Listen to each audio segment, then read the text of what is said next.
This program here, if we raise $150,000, that goes to, we get to pick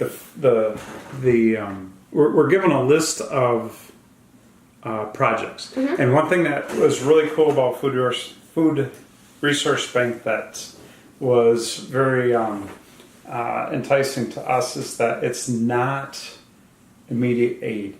Food Resource Bank doesn't do what the Red Cross does. If there's a village that's immediately hurting right now, it doesn't necessarily give them a bunch of food. Mm-hmm. What it does is, if they're walking 3 miles one way to get water, they dig them a pond or a well.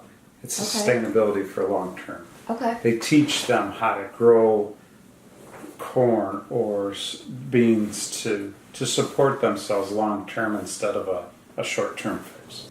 So how I got involved in Food Resource Bank was, I belonged to St. Francis Catholic Church in Pigeon. Mm-hmm. At the time, Sister Teresa was our nun. Mm-hmm. Sister Teresa come up to me after church one day and says, listen, she says, there's this meeting about this growing project in Food Resource Bank, and I had no idea what it was. And she says, will you go with me? Mm-hmm.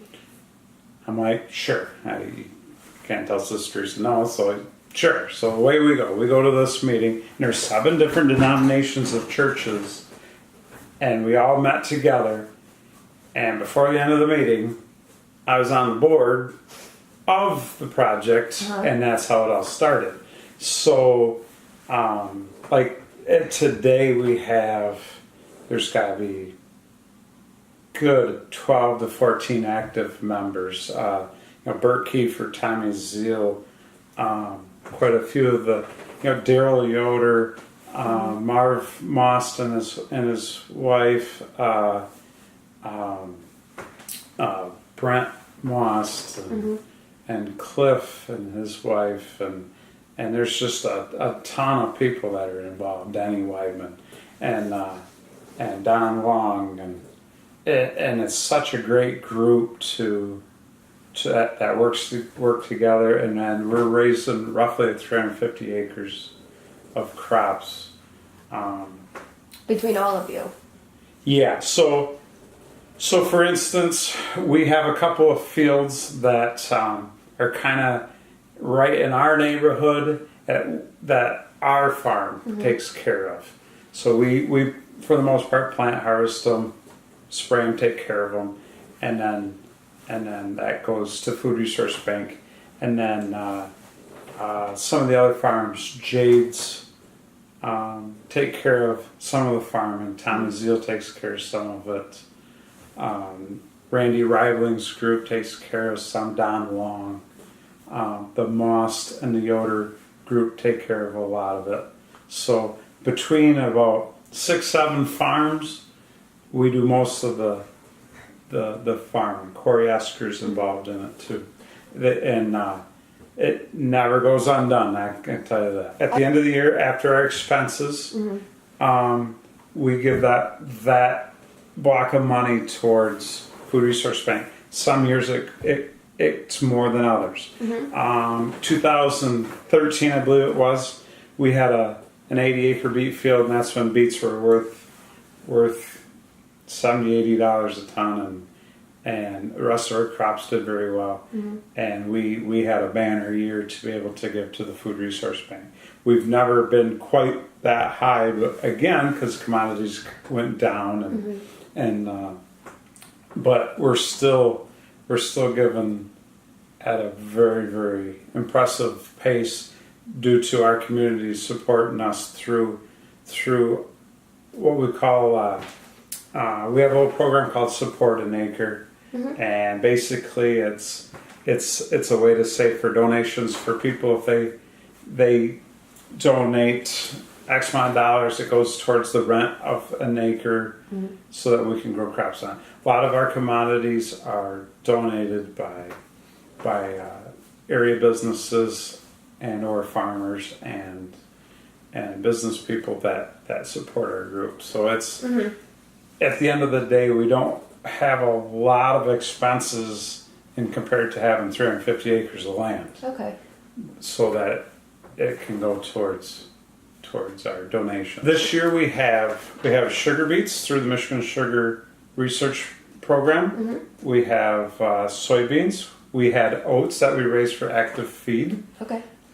We have dry beans. We have a little bit of corn, and I believe we had we had wheat this year too. Oh, okay. So we pretty much spread our risk and tried to grow, to a rotation just like a normal farm. We started our planning process in August, September of the previous year. And that allows us as the farms to be able to prepare that ground for the next upcoming year. Whether we're going to fertilize it, plow it, whatever we need to do to prep it in the fall. Plant our wheat. So we'll start in August or September of that year planning for the next year. And then we'll go through fall harvest. At the end of harvest, usually later November, early December, we have our kind of a year wrap-up meeting on how our crops did, how much money we were able to bring in for those crops, and then that's when we do a preliminary idea of what we're going to be able to donate to the Food Resource Bank for that year. At that point, we continue planning for the next year. Sometimes we have a end of the year celebration, brings our donors in. Usually we have our meetings and our celebrations at the Midnight Church, Pigeon River, and have a nice little program. Lets our donors know how much we appreciate them for everything that they do for us. And then we'll continue through. We'll have a couple of meetings through the winter to get us prepped and exactly what we're going to do for our spring crops. And then usually we have a summer meeting to see how everything is looking and to get together to keep ourselves organized. And then we start the process all over again. Okay. So just like typical farms, it goes from one year to the other, and they all kind of blend together a little bit. But we've been doing it so long now that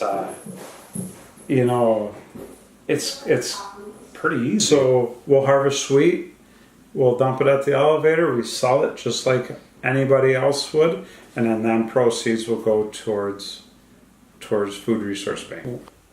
Some people want to see help local projects, but this project helps everybody in need, and I think that's what's pretty satisfying, is that we're helping somebody that you've never met before, right? And I'd love someday to go to a growing project, and that's something that every winter we're invited to do, and I'll make it to a growing project. That would be nice. We do the Food Resource Bank. That's the worldwide one. Our local one is Hidden Harvest. So in that one, how that one started was my brother Ken.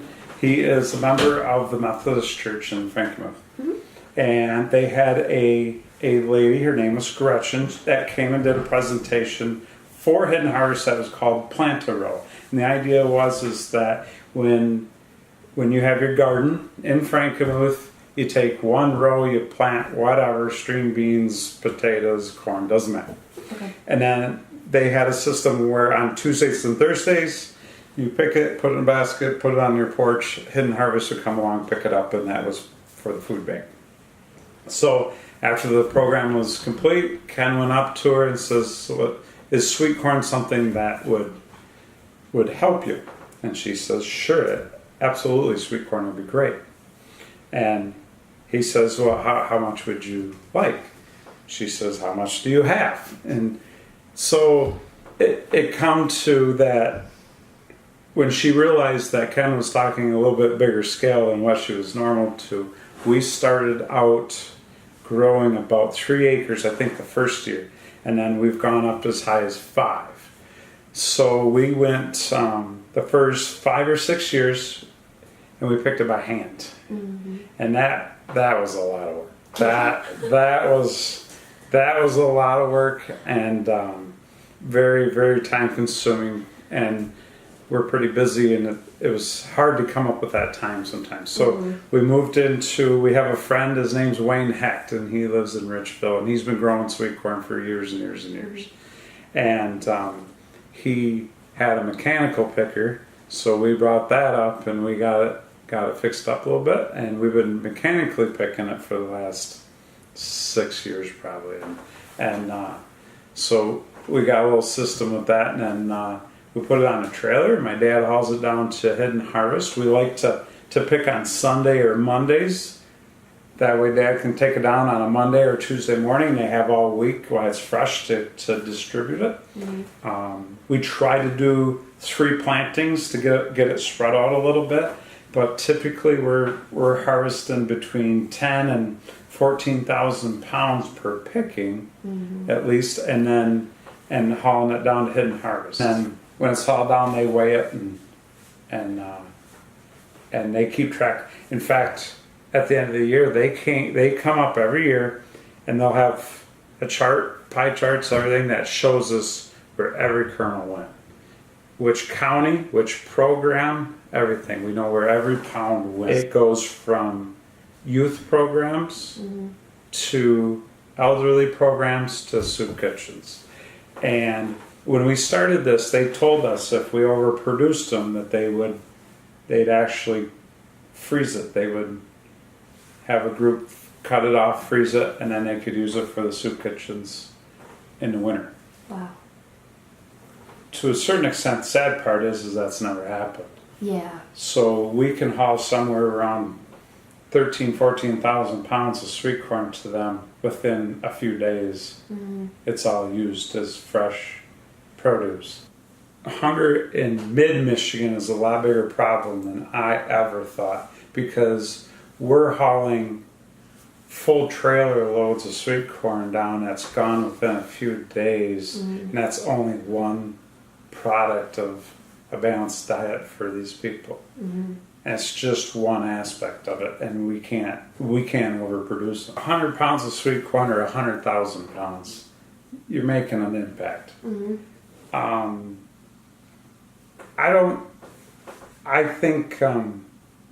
I think as long in your mind that you're doing what you can to help, that's what makes you sleep at night.